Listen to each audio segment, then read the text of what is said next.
ಸ್ನೇಹಿತರೆ, ಮೀಡಿಯಾ ಮಾಸ್ಟರ್ಸ್ಗೆ ಸ್ವಾಗತ ಸುಸ್ವಾಗತ. ಗೆಳೆಯರೆ, ಜಮ್ಮು ಕಾಶ್ಮೀರದಲ್ಲಿ ಪ್ರವಾಸಿಗರ ಮೇಲೆ ದಾಳಿ ನಡೆದಿದೆ. ಉಗ್ರನೊಬ್ಬ ಬಂದೂಕಿನಿಂದ ಹಾರಿಸಿದ ಗುಂಡುಗಳು ಸುಮಾರು 17 ಮಂದಿಯನ್ನು ಗಾಯಗೊಳಿಸಿವೆ. ಅದರಲ್ಲಿ 4 ತೀವ್ರವಾಗಿ ಗಾಯಗೊಂಡಿದ್ದಾರೆ.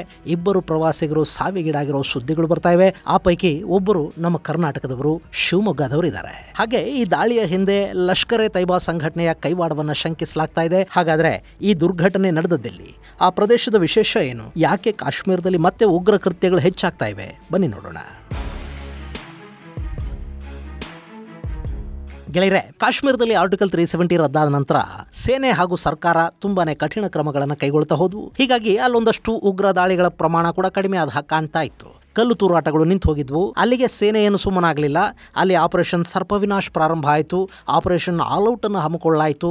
ಸ್ಥಳೀಯ ಯುವಕರು ಯಾರೆಲ್ಲ ಉಗ್ರರ ಜೊತೆ ಸಂಪರ್ಕ ಇಟ್ಕೊಂಡಿದ್ರೋ ಅಂಥವರ ಕುಟುಂಬಗಳನ್ನು ಸಂಪರ್ಕಿಸಿ ಅವರಿಗೆ ಕೌನ್ಸಿಲಿಂಗ್ ಕೊಡಿಸಿ, ನಿಮ್ಮ ಮಗ ಸರೆಂಡರ್ ಆದರೆ ಬದುಕುಳಿತಾನೆ, ಇಲ್ಲ ಅಂದರೆ ಮಣ್ಣು ಮಾಡೋದಕ್ಕೆ ಜಾಗ ಹುಡುಕೊಳ್ಳಿ ಅಂತ ಹೇಳಿದ ನಂತರ ಅಲ್ಲಿ ಸಾಕಷ್ಟು ಜನ ಸೇನೆಯ ಮುಂದೆ ಶರಣಾದರು. ಹಾಗೆ ಆರ್ಟಿಕಲ್ 370 ರದ್ದಾದ ನಂತರ ಅಲ್ಲಿ ಉದ್ಯೋಗಾವಕಾಶಗಳು ಸ್ವಲ್ಪ ಹೆಚ್ಚಾಗ್ತಾ ಹೋದವು. ಪಕ್ಕದ ಪಾಕಿಸ್ತಾನದ ಪ್ರಭಾವ ಕಡಿಮೆ ಆಗ್ತಾ ಹೋದಂತೆ ಅಲ್ಲಿ ಉಗ್ರರ ರಿಕ್ರೂಟ್ಮೆಂಟ್ ಕೂಡ ಕಡಿಮೆ ಆಗ್ತಾ ಹೋಯಿತು.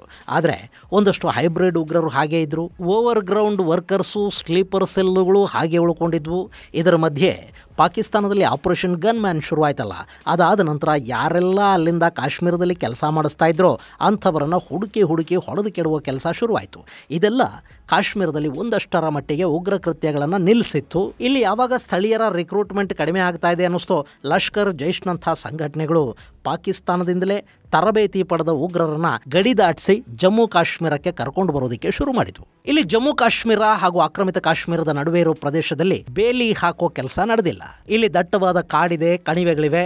ಅಲ್ಲಿಂದ ಯಾರಾದರೂ ನುಸುಳಿ ಬಂದರೆ ತಕ್ಷಣಕ್ಕೆ ಗೊತ್ತಾಗೋದೂ ಇಲ್ಲ. ಇಂಥ ಮಾರ್ಗಗಳನ್ನು ಉಗ್ರರು ನೋಡಿಕೊಂಡಿದ್ದಾರೆ. ಅವರನ್ನು ಪಾಕಿಸ್ತಾನದ ಬ್ಯಾಟ್ ಅಂದರೆ ಬಾರ್ಡರ್ ಆಕ್ಷನ್ ಟೀಮ್ನ ಸೈನಿಕರು ಕರ್ಕೊಂಡು ಬಂದು ಗಡಿ ದಾಟಿಸ್ತಾರೆ. ಅದಕ್ಕಾಗಿ ಕೆಲ ಕಡೆಗಳಲ್ಲಿ ಸುರಂಗಗಳನ್ನು ಕೂಡ ನಿರ್ಮಾಣ ಮಾಡಲಾಗಿದೆ. ಆ ದಟ್ಟ ಕಾಡುಗಳಲ್ಲಿ ಒಳನುಸುಳಿದ್ರೆ ಅವರನ್ನು ಯಾರೂ ಗುರುತಿಸೋದಕ್ಕೆ ಕೂಡ ಸಾಧ್ಯ ಆಗೋದಿಲ್ಲ. ಅಲ್ಲೇ ಕೆಲ ಕಡೆಗಳಲ್ಲಿ ಪ್ರಾಕೃತಿಕವಾಗಿ ನಿರ್ಮಾಣಗೊಂಡ ಗುಹೆಗಳಿವೆ. ಅವುಗಳಲ್ಲಿ ಅಡಗಿ ಕೂತ್ಕೊಳ್ಳೋದಕ್ಕೆ ಸಾಧ್ಯ ಆಗುತ್ತೆ. ಇನ್ನು ಒಳಗಿರುವ ಓವರ್ ಗ್ರೌಂಡ್ ವರ್ಕರ್ಸು ಮತ್ತು ಸ್ಲೀಪರ್ ಸೆಲ್ಲುಗಳು ಇವರಿಗೆ ಬೇಕಾದ ಹಣ, ಮ್ಯಾಪುಗಳು, ವಾಹನಗಳು, ಇನ್ನಿತರ ವ್ಯವಸ್ಥೆಗಳನ್ನು ಮಾಡಿಕೊಡ್ತಾರೆ. ಹೀಗೆ ಗಡಿ ದಾಟಿ ಬರ್ತಾ ಇರೋರೇ ಆಗಾಗ ಕಾಶ್ಮೀರದ ಗಡಿಯಲ್ಲಿ ಭದ್ರತಾ ಪಡೆಗಳ ಮೇಲೆ ದಾಳಿ ಮಾಡಿ ನಮ್ಮ ಯೋಧರ ಗುಂಡುಗಳಿಗೆ ಬಲಿಯಾಗ್ತಾ ಇರೋದು. ಇನ್ನು ಕಾಶ್ಮೀರದಲ್ಲಿ ತಮ್ಮ ಕೃತ್ಯಗಳನ್ನು ಹಿಂದಿನಂತೆ ಮಾಡೋದಕ್ಕೆ ಸಾಧ್ಯವಾಗ್ತಾ ಇಲ್ಲ ಅನ್ನೋ ಹತಾಶೆ ಅಲ್ಲಿನ ಎಲ್ಲ ಉಗ್ರ ಸಂಘಟನೆಗಳಿಗೂ ಇದೆ. ಇತ್ತೀಚೆಗಲ್ಲಿ resistance front, liberation front, anti fascist front, united liberation front ಮುಂತಾದ ಸಂಘಟನೆಗಳು ಹುಟ್ಟುಕೊಂಡಿವೆ. ಇವೆಲ್ಲ ಕೂಡ ಲಷ್ಕರ್ ಹಾಗೂ ಜೈಷ್ ಇ ಮೊಹಮ್ಮದ್ ಸಂಘಟನೆಗಳ ಆಫ್ ಶೂಟ್ ಆರ್ಗನೈಸೇಷನ್ಸೇ. ಆದರೆ ಜೈಷ್ ಅಂತಲೋ, ಅಲ್ ಬದರ್ ಅಂತಲೋ, ಅಲ್ ಹುದಾ ಅಂತಲೋ, ಲಷ್ಕರ್ ಅಂತಲೋ ಇಟ್ಕೊಂಡ್ರೆ ಇದು ಇಸ್ಲಾಮಿಕ್ ಟೆರರ್ ಗ್ರೂಪ್ ಅನ್ನೋದು ಸುಲಭವಾಗಿ ಗೊತ್ತಾಗಿ ಹೋಗುತ್ತೆ. ಹಾಗಲ್ಲದೆ ರೆಸಿಸ್ಟೆನ್ಸ್ ಫ್ರಂಟು, ಆ್ಯಂಟಿ ಫ್ಯಾಸಿಸ್ಟ್ ಫ್ರಂಟು ಹೀಗೆ ಹೆಸರಿಟ್ಟುಕೊಂಡ್ರೆ ಇದು ಭಾರತ ಸರ್ಕಾರದ ವಿರುದ್ಧ ಹೋರಾಡೋದಕ್ಕೆ ಹುಟ್ಟುಕೊಂಡ ಬುದ್ಧಿವಂತ, ಮುಂದುವರೆದ, ಪ್ರಗತಿಪರ ಎಡಚಿಂತನೆಗಳ ಸಂಘಟನೆಯ ಥರ ಕಾಣಿಸ್ಕೊಳ್ಳುತ್ತೆ. ಆದರೆ ಇವುಗಳ ಒಳಗಿರೋದೆಲ್ಲ ಸೆಲ್ವಾರ್ ಕಮೀಸ್ ಗಿರಾಕಿಗಳೇ, ಹೆಸರು ಮಾತ್ರ ಬೇರೆ ಅಷ್ಟೇ. ಇಂಥ ಸಂಘಟನೆಗಳು ಇತ್ತೀಚೆಗೆ ಅಲ್ಲಿ ಹುಟ್ಕೊಂಡಿವೆ. ಅದರಲ್ಲಿ ಹೈಬ್ರಿಡ್ ಟೆರರಿಸ್ಟ್ಗಳು ಹುಟ್ಕೊಂಡಿದ್ದಾರೆ. ಯಾವಾಗಲೂ ಕೈಗೆ ಬಂದೂಕು ತಗೋತಾರೆ, ಮನಸೋ ಇಚ್ಛೆ ಗುಂಡು ಹಾರಿಸ್ತಾರೆ, ಅಥವಾ ಯಾವುದಾದ್ರೂ ಟಾರ್ಗೆಟ್ ಕಿಲ್ಲಿಂಗನ್ನು ಮಾಡ್ತಾರೆ. ಆನಂತರ ಯಥಾ ಪ್ರಕಾರ ಸಾಮಾನ್ಯರ ಹಾಗೆ ಜನರಲ್ಲಿ ಬೆರೆತು ಹೋಗ್ತಾರೆ. ಇವ್ರು ಯಾರು ನೋಟೆಡ್ ಟೆರರಿಸ್ಟ್ಗಳಲ್ಲ.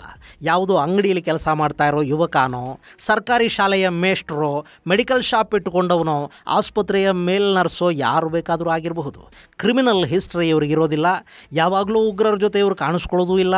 ಅವರನ್ನು ಆಗಾಗ ಭೇಟಿ ಮಾಡ್ತಲೂ ಇರೋದಿಲ್ಲ. ಇವರಿಗೆ ಅಸೈನ್ಮೆಂಟಿನ ಸಂದೇಶ ಬರುತ್ತೆ, ಅದನ್ನು ಕಂಪ್ಲೀಟ್ ಮಾಡ್ತಾರೆ. ಆನಂತರ ಅಲ್ಲಿನ ಜನರ ಜೊತೆಗೆ ಅವರ ಅಕ್ಕಪಕ್ಕನೇ ಇದ್ದು ಬಿಡ್ತಾರೆ. ಈ ಥರದ ಉಗ್ರರು ಕಾಶ್ಮೀರದಲ್ಲಿ ಇತ್ತೀಚೆಗೆ ಹೆಚ್ಚಾಗ್ತಾ ಹೋಗ್ತಾ ಇದ್ದಾರೆ. ಈಗ ದಾಳಿ ಮಾಡಿರೋದು ಕೂಡ ಇದೇ ಥರದ ಲಷ್ಕರ್ ಎ ತೈಬಾದ ಮರಿ ಸಂಘಟನೆ, ರೆಸಿಸ್ಟೆನ್ಸ್ ಫ್ರಂಟ್ ಅಂತ ಹೇಳಲಾಗ್ತಾ ಇದೆ.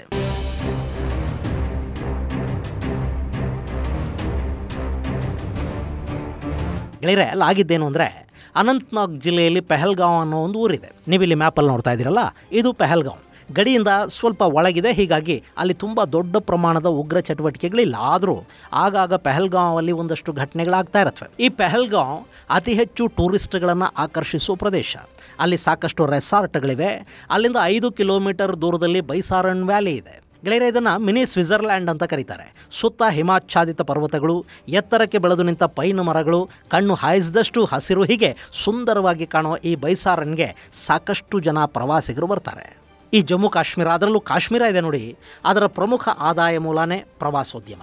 ಅಲ್ಲಿ ಈಗ ಒಂದಷ್ಟು ಹೂಡಿಕೆಗಳು ಬರ್ತಾ ಇವೆ, ಒಂದಷ್ಟು ಉದ್ಯೋಗಾವಕಾಶಗಳು ಸೃಷ್ಟಿಯಾಗ್ತಾ ಇವೆ. ಇದನ್ನು ಬಿಟ್ಟರೆ ಇಷ್ಟು ದಿನ ಅಲ್ಲಿ ಏನಿತ್ತು, ಆ್ಯಪಲ್ಲು, ಡ್ರೈ ಫ್ರೂಟ್ಸು ಬಿಟ್ಟರೆ ಅಲ್ಲಿನ ಆದಾಯದ ಪ್ರಮುಖ ಮೂಲವಾಗಿದ್ದದ್ದೇ ಪ್ರವಾಸೋದ್ಯಮ. ಹೀಗಾಗಿ ಕಾಶ್ಮೀರ ಯಾವತ್ತೂ ಪ್ರವಾಸಿಗರನ್ನು ಕೈಬೀಸಿ ಕರೆಯುತ್ತೆ, ಆತಿಥ್ಯವನ್ನು ಕೊಡುತ್ತೆ. ಹಾಗೆ ಮಾಡಿದ್ರೇ ಅವರಿಗೆ ಆದಾಯ ಬಂದು ಅವ್ರ ಬದುಕು ನಡೆಯೋದು, ಅವ್ರ ಹೊಟ್ಟೆ ತುಂಬೋದು. ಸೊ ಈ ಪೆಹಲ್ಗಾಂವ್ಗೆ ಕೂಡ ಸಾಕಷ್ಟು ಜನ ಪ್ರವಾಸಿಗರು ಬರ್ತಾ ಇರ್ತಾರೆ. ಹೀಗೆ ಹೋದವರು ಅಲ್ಲಿನ ಬೈಸಾರಣ್ಗೂ ಹೋಗ್ತಾರೆ. ಬೈಸಾರಣ್ಣಿಗೆ ಹೋಗಬೇಕು ಅಂದರೆ ನೀವು ಗಟ್ಟಿಮುಟ್ಟಾಗಿರಬೇಕು. ಯಾಕೆಂದರೆ ಅಲ್ಲಿಗೆ ಹೋಗೋದಕ್ಕೆ ವಾಹನ ವ್ಯವಸ್ಥೆ ಇಲ್ಲ. ಅಲ್ಲಿಗೆ ಕಾಲ್ನಡಿಗೆಯಲ್ಲಿ ಹೋಗಬೇಕು, ಅಥವಾ ಅಲ್ಲಿಗೆ ನಿಮ್ಮನ್ನು ಕರ್ಕೊಂಡು ಹೋಗೋದಕ್ಕೆ ಕಡಿಮೆ ಎತ್ತರದ ಚಿಕ್ಕ ಚಿಕ್ಕ ಕುದುರೆಗಳಿರುತ್ತವೆ, ಅವುಗಳ ಮೇಲೆ ಪೋನಿ ರೈಡನ್ನು ಮಾಡಬೇಕು. ಅದೇ ಒಂಥರ ಮಜಾ ಕೊಡುತ್ತೆ, ಮತ್ತು ಅದಕ್ಕಾಗಿ ಕೂಡ ಪ್ರವಾಸಿಗರು ಅಲ್ಲಿಗೆ ಹೆಚ್ಚಾಗಿ ಹೋಗ್ತಾರೆ. ಅಲ್ಲಿಗೆ ಮಾರ್ಚ್ ತಿಂಗಳ ಒಳಗೆ ಹೋದರೆ ಹಿಮದ ಜೊತೆ ಆಟ ಆಡೋದಕ್ಕೆ ಸಾಧ್ಯ ಆಗುತ್ತೆ. ಏಪ್ರಿಲ್ನಿಂದ ಜೂನ್ ನಡುವೆ ಹಸಿರನ್ನು ಅಲ್ಲಿ ಎಂಜಾಯ್ ಮಾಡಬಹುದು. ಇಂಥ ಬೈಸಾರಣ್ನಲ್ಲಿ ಸಮಯ ಮಧ್ಯಾಹ್ನ 2:30 ಆಗಿರಬಹುದು. ಪ್ರವಾಸಿಗರಲ್ಲಿ ತಮ್ಮದೇ ಖುಷಿಯಲ್ಲಿದ್ದರು. ಆಗ ಇದ್ದಕ್ಕಿದ್ದ ಹಾಗೆ ಯಾವನೋ ಅಲ್ಲಿ ಗುಂಡು ಹಾರಿಸೋದಕ್ಕೆ ಶುರು ಮಾಡ್ದ. ಅಲ್ಲಿದ್ದ ಪ್ರವಾಸಿಯೊಬ್ಬರ ತಲೆಗೆ ಗುಂಡು ಬಿತ್ತು, ಮತ್ತಿನ್ಯಾರಿಗೋ ಗುಂಡು ಬೆನ್ನಿಗೆ ಬಿತ್ತು, ಮತ್ತಾರಿಗೋ ಕಾಲಿಗೆ ಬಿತ್ತು. ಹೀಗೆ ಒಂದೇ ಸಮಕ್ಕಲ್ಲಿ ಫೈರಿಂಗ್ ಶುರುವಾಗೋಯ್ತು. ಜನ ಚಲ್ಲಾಪಿಲ್ಲಿ ಆದರು, ಗಾಯಾಳುಗಳು ನೆಲಕ್ಕೆ ಬಿದ್ದರು. ಅಷ್ಟು ಮಾಡಿದ ಉಗ್ರ ಅಲ್ಲಿಂದ ಪರಾರಿಯಾದ. ಗುಂಡಿನ ಸದ್ದು ನಿಂತ ಮೇಲೆ ಅಲ್ಲಿನ ಸ್ಥಳೀಯರು ಪ್ರವಾಸಿಗಳ ನೆರವಿಗೆ ಬಂದರು. ಹಾಗೆ ಅಲ್ಲಿಗೆ ಭದ್ರತಾ ಪಡೆಗಳು ಕೂಡ ಓಡೋಡಿ ಬಂದವು. ಅಷ್ಟೊತ್ತಿಗೆ ಅಲ್ಲೊಂದು ಮಾರಣ ಹೋಮ ನಡೆದು ಹೋಗಿತ್ತು. ತಕ್ಷಣ ಗಾಯಾಳುಗಳನ್ನು ಆಸ್ಪತ್ರೆಗೆ ಸೇರಿಸುವ ಕೆಲಸ ನಡಿಬೇಕಿತ್ತು. ಅಲ್ಲಿಗೆ ವಾಹನಗಳು ಬರೋದಿಲ್ಲ. ಅಲ್ಲಿದ್ದ ಪೋನಿ ಅಂದರೆ ಚಿಕ್ಕ ಕುದುರೆಗಳಿದ್ವಲ್ಲ, ಅವುಗಳ ಮೇಲೆ ಗಾಯಾಳುಗಳನ್ನು ಕೆಳಗೆ ಕರ್ಕೊಂಡು ಹೋಗೋ ಕೆಲಸ ನಡೀತು. ಅಲ್ಲಿಗೆ ಹೆಲಿಕಾಪ್ಟರನ್ನು ತರಿಸ್ಕೊಳ್ಳೋ ಪ್ರಯತ್ನವನ್ನು ಕೂಡ ಭದ್ರತಾ ಪಡೆಗಳು ಮಾಡಿದ್ವು. ಆಸ್ಪತ್ರೆಗೆ ಗಾಯಾಳುಗಳನ್ನು ಸೇರಿಸಲಾಗಿದೆ. ನಾನು ಈ ವಿಡಿಯೋ ಮಾಡೋ ಹೊತ್ತಿಗೆ 2 ಪ್ರವಾಸಿಗರು ಅಲ್ಲಿ ಸಾವಿಗೀಡಾಗಿದ್ದಾರೆ. ಇನ್ನು 4 ಪರಿಸ್ಥಿತಿ ಚಿಂತಾಜನಕವಾಗಿದೆ ಅಂತ ಹೇಳಲಾಗ್ತಾ ಇದೆ. ಆ 2 ಪೈಕಿ ಒಬ್ಬರ ಹೆಸರು ಮಂಜುನಾಥ್ ಅಂತ ಹೇಳ್ತಾ ಇದ್ದಾರೆ. ಅವರು ನಮ್ಮ ಶಿವಮೊಗ್ಗಕ್ಕೆ ಸೇರಿದವರು. ಪಾಪ ಗಂಡ ಹೆಂಡತಿ ಇಬ್ರು ಕಾಶ್ಮೀರಕ್ಕೆ ಪ್ರವಾಸ ಹೋಗಿದ್ರು. ಅಷ್ಟು ದೂರ ಹೋದವರು ಪೆಹಲ್ಗಾಂವ್ ಹೋಗಿದ್ದಾರೆ. ಅಲ್ಲಿಂದ ಬೈಸಾರಣ್ಣ ಸೌಂದರ್ಯವನ್ನ ಸವಿಯೋದಿಕ್ಕೆ ಅಂತ ಅಲ್ಲಿಗೂ ಹೋಗಿದ್ದಾರೆ. ಮಧ್ಯಾಹ್ನ ಊಟ ಮಾಡೋ ಹೊತ್ತು ಅಲ್ಲಿನ ಹೋಟೆಲ್ ಒಂದಕ್ಕೆ ಹೋಗಿ ಊಟ ಆರ್ಡರ್ ಮಾಡಿದ್ದಾರೆ. ಅಷ್ಟರಲ್ಲೇ ಉಗ್ರನೊಬ್ಬ ಅಲ್ಲಿ ಎದ್ವಾ ತದ್ವಾ ಗುಂಡು ಹಾರಿಸಿದಾನೆ. ಆ ಗುಂಡಿಗೆ ಮಂಜುನಾಥ್ ಬಲಿಯಾಗಿದ್ದಾರೆ. ಪಾಪ ಅವರ ಪತ್ನಿ ಅಲ್ಲಿ ಕಣ್ಣೀರು ಹಾಕ್ತಾ ಇದ್ದಾರೆ. ಹಾಗೆ ಇನ್ನು 4 ಪರಿಸ್ಥಿತಿಯಲ್ಲಿ ಚಿಂತಾಜನಕವಾಗಿದೆ ಅಂತ ಹೇಳ್ತಾ ಇದ್ದಾರೆ. ಜಮ್ಮು ಕಾಶ್ಮೀರದ ಲೆಫ್ಟಿನೆಂಟ್ ಗವರ್ನರ್ ಮನೋಜ್ ಸಿನ್ಹಾ ತುರ್ತು ಚಿಕಿತ್ಸೆಗೆ ಆದೇಶ ಕೊಟ್ಟಿದ್ರು. ಮಾಜಿ ಮುಖ್ಯಮಂತ್ರಿ ಮೆಹಬೂಬಾ ಮುಫ್ತಿ ಈ ಘಟನೆಯನ್ನು ಖಂಡಿಸಿ ಒಂದು ಟ್ವೀಟ್ ಮಾಡಿದ್ದಾರೆ. ಕಾಶ್ಮೀರ ಪ್ರವಾಸಿಗರನ್ನ ಆಧರಿಸುತ್ತೆ, ಈ ಘಟನೆ ದುರಾದೃಷ್ಟಕರ ಅಂತ ಹೇಳಿದ ಮೆಹಬೂಬಾ ಈ ಘಟನೆಯಲ್ಲಿ 5 ಮಂದಿ ಸಾವಿಗೀಡಾಗಿದ್ದಾರೆ ಅಂತ ಹೇಳಿದ್ದಾರೆ.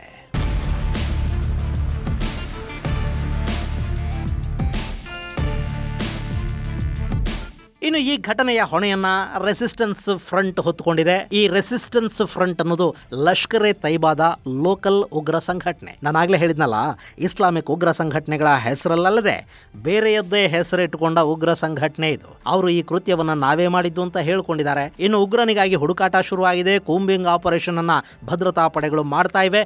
ಅವನು ಸಿಕ್ಕರೆ ಖಂಡಿತ ಅವನನ್ನು ಹೊಡೆದು ಹಾಕ್ತಾರೆ. ಆದ್ರೆ ಕಾಶ್ಮೀರದಲ್ಲಿ ಪ್ರವಾಸಿಗರಿಗೆ ರಕ್ಷಣೆ ಇಲ್ಲ ಅಂತ ಆದ್ರೆ ಅಲ್ಲಿಗೆ ಬರೋ ಪ್ರವಾಸೋದ್ಯಮದ ಆದಾಯ ಕಡಿಮೆ ಆಗುತ್ತೆ. ಅದರಿಂದ ಸಮಸ್ಯೆ ಆಗೋದು ಅಲ್ಲಿನ ಜನಕ್ಕೇನೆ. ಆದ್ರೆ ಉಗ್ರರಿಗೆ ಅದನ್ನೆಲ್ಲ ಕಟ್ಕೊಂಡು ಏನು ಆಗಬೇಕಾಗಿಲ್ಲ. ಪಾಕಿಸ್ತಾನದಲ್ಲಿ ಕೂತ ಇವರ ಅಬ್ಬೂಜಾನುಗಳು ಇಲ್ಲಿ ಏನು ಮಾಡಬೇಕು ಅಂತ ಅಲ್ಲಿಂದ ಹೇಳ್ತಾರೆ. ಅದನ್ನ ಈ ಬಡ್ಡಿ ಮಕ್ಕಳು ಮಾಡ್ತಾ ಹೋಗ್ತಾರೆ. ಭದ್ರತಾ ಪಡೆಗಳು ಕಾಶ್ಮೀರದಲ್ಲಿ ಇನ್ನೂ ಸ್ವಲ್ಪ ಅಗ್ರೆಸಿವ್ ಆಗಿ ಕೆಲಸ ಮಾಡಬೇಕಾಗಿ ಬರ್ತಾ ಇದೆ. ಉಗ್ರರನ್ನ, ಅವರಿಗೆ ಬೆಂಬಲ ಕೊಡೋರನ್ನ ನಿರ್ದಾಕ್ಷಿಣ್ಯವಾಗಿ ದಮನ ಮಾಡದೇ ಇದ್ರೆ ಎಲ್ಲೂ ಕೂಡ ಶಾಂತಿ ಸ್ಥಾಪನೆ ಮಾಡೋದಕ್ಕೆ ಸಾಧ್ಯ ಆಗೋದಿಲ್ಲ. ಕಾಶ್ಮೀರದಲ್ಲಿ ಕೂಡ ಉಗ್ರರ ದಮನ ಕಾರ್ಯ ಮತ್ತಷ್ಟು ವೇಗವಾಗಿ ಮತ್ತು ನಿರ್ದಾಕ್ಷಿಣ್ಯವಾಗಿ ನಡೀಬೇಕಿದೆ. ಸ್ನೇಹಿತರೆ, ಈ ಮಧ್ಯೆ ಅಲ್ಲಿ ಸಾವಿನ ಸಂಖ್ಯೆ ಮತ್ತಷ್ಟು ಹೆಚ್ಚಾಗುವ ಸಾಧ್ಯತೆಗಳಿವೆ ಅನ್ನೋ ಸುದ್ದಿಗಳು ಬರ್ತಾ ಇವೆ. ತೀವ್ರವಾಗಿ ಗಾಯಗೊಂಡವರಿಗೆ ಚಿಕಿತ್ಸೆ ಕೊಟ್ಟು ಅವರನ್ನು ಬದುಕಿಸಿಕೊಳ್ಳೋ ಪ್ರಯತ್ನಗಳು ನಡೀತಾ ಇವೆ. ಆದರೆ ಅದು ಎಷ್ಟರ ಮಟ್ಟಿಗೆ ಸಾಧ್ಯ ಆಗುತ್ತೆ ಅನ್ನೋ ಬಗ್ಗೆ ಇನ್ನೂ ಆತಂಕಗಳು ಹಾಗೆ ಉಳ್ಕೊಂಡಿವೆ. ಇನ್ನು ಈ ಘಟನೆಯಲ್ಲಿ ಕನ್ನಡಿಗರು ಸಂಕಷ್ಟಕ್ಕೀಡಾಗಿದ್ದಾರೆ. ಈ ಬಗ್ಗೆ ಮುಖ್ಯಮಂತ್ರಿ ಸಿದ್ದರಾಮಯ್ಯ ತಮ್ಮ ತೀವ್ರ ಆಘಾತ ಮತ್ತು ಸಂತಾಪವನ್ನು ವ್ಯಕ್ತಪಡಿಸಿದ್ದಾರೆ. ಹಾಗೆ ಇದೊಂದು ಹೇಡಿಗಳ ಕೃತ್ಯ ಅಂತ ಪ್ರಧಾನಿ ನರೇಂದ್ರ ಮೋದಿ ಹೇಳಿದ್ದಾರೆ. ಈ ಘಟನೆಯ ಬಗ್ಗೆ ತೀವ್ರ ಆಘಾತವನ್ನು ವ್ಯಕ್ತಪಡಿಸಿರುವ ಪ್ರಧಾನಿ ಮೋದಿ ಸಂತ್ರಸ್ತರಿಗೆ, ಗಾಯಾಳುಗಳಿಗೆ ಸಾಂತ್ವನ ಹೇಳೋ ಪ್ರಯತ್ನವನ್ನು ಮಾಡಿದ್ದಾರೆ. ಇನ್ನು ಕೇಂದ್ರ ಗೃಹ ಸಚಿವ ಅಮಿತ್ ಶಾ ತಕ್ಷಣ ಶ್ರೀನಗರಕ್ಕೆ ಹೋಗಿದ್ದಾರೆ. ಅಲ್ಲಿ ಘಟನೆಯ ವಿವರಗಳನ್ನು ಪಡ್ಕೊಂಡಿದ್ದಾರೆ ಮತ್ತು ಪರಿಸ್ಥಿತಿಯ ಅವಲೋಕನವನ್ನು ಮಾಡ್ತಾ ಇದ್ದಾರೆ. ಗಾಯಾಳುಗಳಿಗೆ ಬೇಕಾದ ಎಲ್ಲ ಚಿಕಿತ್ಸಾ ವ್ಯವಸ್ಥೆಗಳನ್ನು ಕೊಡಿಸೋದಕ್ಕೆ ಸರ್ಕಾರ ಎಲ್ಲ ರೀತಿಯ ಕ್ರಮಗಳನ್ನು ಅಲ್ಲಿ ಕೈಗೊಳ್ತಾ ಇದೆ. ಜೊತೆಗೆ ಕಾಶ್ಮೀರದಲ್ಲಿ ಭದ್ರತಾ ವ್ಯವಸ್ಥೆಗಳನ್ನು ಗಟ್ಟಿ ಮಾಡೋದಕ್ಕೆ ಮತ್ತು ಉಗ್ರವಾದದ ವಿರುದ್ಧ ಮತ್ತಷ್ಟು ಕಠಿಣ ಕ್ರಮಗಳನ್ನು ಕೈಗೊಳ್ಳೋದಕ್ಕೆ ಕೇಂದ್ರ ಗೃಹ ಸಚಿವ ಅಮಿತ್ ಶಾ ಅಲ್ಲಿ ಹಿರಿಯ ಅಧಿಕಾರಿಗಳ ಜೊತೆ ಸಮಾಲೋಚನೆಗಳನ್ನು ಕೂಡ ಆರಂಭ ಮಾಡಿದ್ದಾರೆ. ಇದು ಗೆಳೆಯರೆ ಕಾಶ್ಮೀರದಲ್ಲಿ ನಡೆದ ಪ್ರವಾಸಿಗರ ಮೇಲಿನ ದಾಳಿಗೆ ಸಂಬಂಧಪಟ್ಟ ಒಂದಷ್ಟು ಮಾಹಿತಿ. ಮುಂದಿನ ಸಂಚಿಕೆಯಲ್ಲಿ ಮತ್ತಷ್ಟು ವಿಶೇಷಗಳ ಜೊತೆ ಮತ್ತೆ ಭೇಟಿಯಾಗೋಣ. ಅಲ್ಲಿವರೆಗೆ ಜೈ ಹಿಂದ್, ಜೈ ಕರ್ನಾಟಕ.